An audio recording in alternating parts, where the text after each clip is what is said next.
Hacer Colombia Capital me acompañan Iván Díez y Francisco Rodríguez de Aquiles, son socios y directores de Colombia Capital. Muchísimas gracias por brindarnos estos minutos en Negocios Televisión. Gracias a vosotros.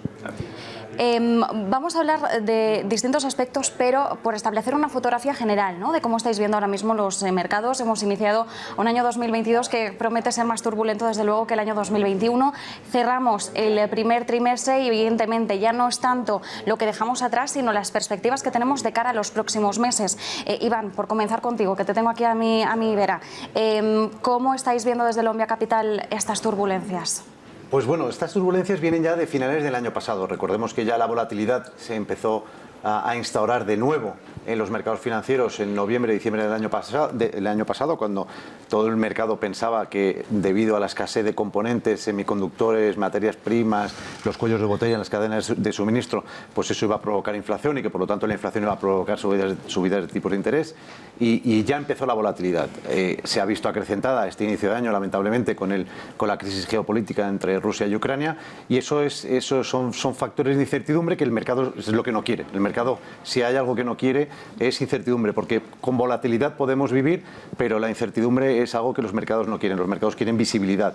Entonces, bueno, por eso es tan importante centrarse en lo que realmente tiene sentido a la hora de invertir, que es en la calidad de los modelos de negocio en los que uno está invertido. Hay que intentar alejarse de todo el ruido del mercado, hay que intentar alejarse de todos aquellos factores o parámetros sobre los que no tenemos ningún tipo de control y centrarnos en lo que realmente es importante, que es, insisto, en la calidad de los modelos de negocio y sobre todo con una visión de largo plazo. Y es en lo que nosotros nos centramos y es sobre lo que nosotros tenemos control. Insisto, hay que alejarse de lo que no tenemos control y centrarnos en lo que tenemos control.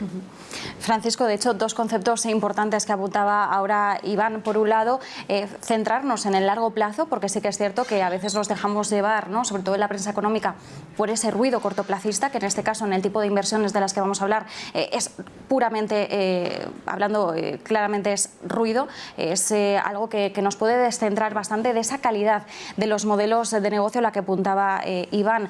Francisco, de cara ahora a las perspectivas que tenéis vosotros, de cara a los próximos meses, ¿cómo estáis valorando el entorno? Nosotros siempre decimos, Marta, que los mercados son ineficientes en el corto plazo, pero en el largo plazo son eficientes, ¿no? Y lo que comentaba Iván es que los mercados en el largo plazo logran poner en valor los buenos modelos de negocio, ¿no? Nosotros, perspectivas, en realidad, digamos que nosotros tenemos más de 25 años analizando y seleccionando buenos modelos de negocios en Europa, y para nosotros el concepto de calidad tiene mucho que ver con ese componente anticíclico y ese componente de poder crecer de forma estructural, no obstante el ciclo de mercado que tengamos a nivel macroeconómico, ¿no? Entonces, eso es muy importante. ¿Y por qué te digo esto? Porque, claro, nuestras expectativas se basan en conocer realmente y en profundidad los modelos de negocio con los que contamos en la cartera. Esto no es poco, porque a día de hoy yo creo que una de las cosas importantes que va a marcar la diferencia es estar en aquellos modelos de negocio que puedan capear muy bien este ambiente o este contexto en el que nos movemos, ¿no? Compañías con poder de fijación de precios para que esa inflación que antes comentaba Iván, que estamos viendo, bueno, ayer fue un dato europeo importante, cercano al 10%, para que esa inflación pueda ser trasladada a los márgenes. Compañías con poca deuda, porque en caso tal, porque no sabemos si llegará a una normalización de tipos de interés, que ya empezó en Estados Unidos, pero no sabemos cómo se va a comportar en Europa, en caso tal de que llegue, las compañías, digamos, puedan sufrir poco a través de su estructura de capital porque no se encarece la deuda. Y luego también otra cosa es que sean compañías capaces de crecer o de mantener sus márgenes de forma estructural en el largo plazo. Compañías que operen en nichos de mercado que realmente tengan un uso estructural para nuestra sociedad para las próximas décadas, y que esas compañías jueguen un rol de liderazgo. En Europa tenemos muchísima innovación, tecnología, tenemos mucho I+D. El tema es buscarlo y saber dónde está, ¿no?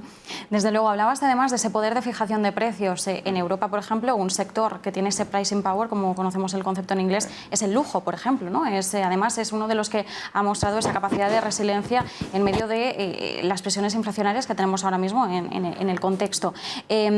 una de las partes bonitas de la gestión es precisamente hacer esa selección de compañías, conocer sus modelos de negocio en profundidad, conocer las perspectivas, cuáles son los planes que plantean a futuro y sobre todo pues cómo van a capear ese temporal, ¿no? Como bien indicabas, Francisco. Iván, precisamente en esa selección de las compañías, ¿no? Vosotros, ¿cuáles son las características que buscáis principalmente? ¿En qué os fijáis o qué es lo que os llama la atención cuando abrís todo ese universo y tenéis que establecer cuáles entran y forman parte de la cartera y cuáles se quedan fuera? Pues lo has dicho perfectamente, porque el universo es enorme. El universo donde nosotros buscamos oportunidades y donde nosotros buscamos compañías, que es el universo de pequeñas, de small y mid caps en Europa.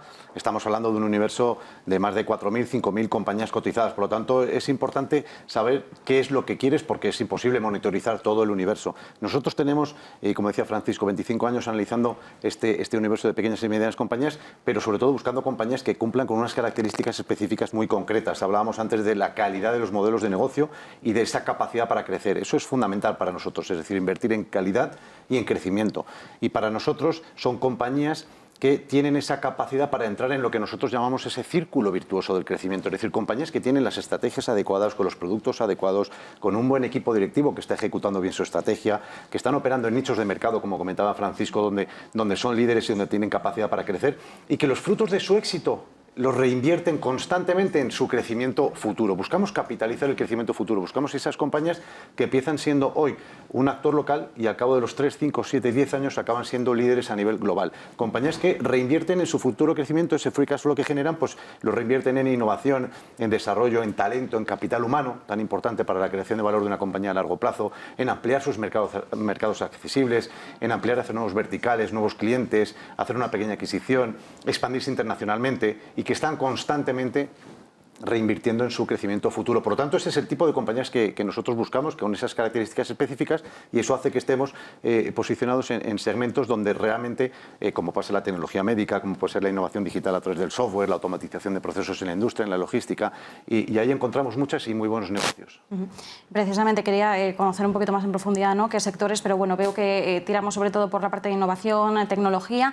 Una última cuestión, porque ahora además Lombia Capital habéis organizado, bueno, un punto de encuentro, ¿no? Es lo que habéis establecido ahora, que se llama Una casa sobre el mar. Sí que me gustaría que nos aportarais, Francisco, por ir contigo, unos pequeños detalles de en qué consiste esto, ¿no? ¿Por qué el nombre? ¿Qué va a ser? ¿Qué es lo que van a encontrar ahí los inversores o gestores interesados? Es un concepto, Marta, que hemos desarrollado muy en línea con los valores que caracterizan a nuestra gestora, Lombia Capital. En realidad son dos conceptos que nacieron prácticamente de la mano. Bueno, conceptos. Lombia Capital nació al mismo tiempo que nacía Una casa sobre el mar, justamente porque lo que nosotros queremos ofrecer es diferenciación, relaciones de largo plazo, queremos ofrecer calidad, ¿no? Y en ese sentido, Una casa sobre el mar es un concepto aspiracional que hemos dedicado a reforzar nuestras relaciones con todo el segmento de asesoramiento financiero en España. Bueno, hoy en día en España, no sabemos si más adelante va a ser internacional, pero lo que quiero decir es, Una casa sobre el mar viene a ser, como bien decías, un punto de encuentro, pero además es un concepto que lo caracteriza la frescura, la cercanía y el componente humano, ¿no? El hecho de que podamos entrar en contacto con muy buenos asesores financieros que están regados por toda Europa, que les demos visibilidad, que les demos un espacio para hablar con ellos desde un punto de vista más humano, conocer qué persona está detrás de cada profesional, ¿no? Y esto ha sido, la verdad que el concepto ha calado de forma súper positiva en la industria. Estamos teniendo ratios de crecimiento impresionantes en todas las plataformas de podcast, porque una cosa que no dije antes es que las entrevistas van en formato podcast y lo hacemos de forma muy profesional, pero también de forma muy cercana, ¿no? Entonces sí, efectivamente este mes que ahora arranca abril es un mes para nosotros muy importante porque hacemos el primer evento presencial y anual de Una casa sobre el mar. Lo hacemos aquí en Madrid y esperamos contar con gran parte de esa industria del asesoramiento financiero. Pues ahí queda la invitación para esa cita clave en abril. Una casa sobre el mar, tomamos buena nota de ello y además, bueno, como decías, ¿no?, con ese concepto de frescura y con lo que implica también el propio nombre, ¿no? Muchísimas gracias, Iván, Francisco, desde Lombia Capital. Ha sido un placer. Raquel, te devuelvo la conexión.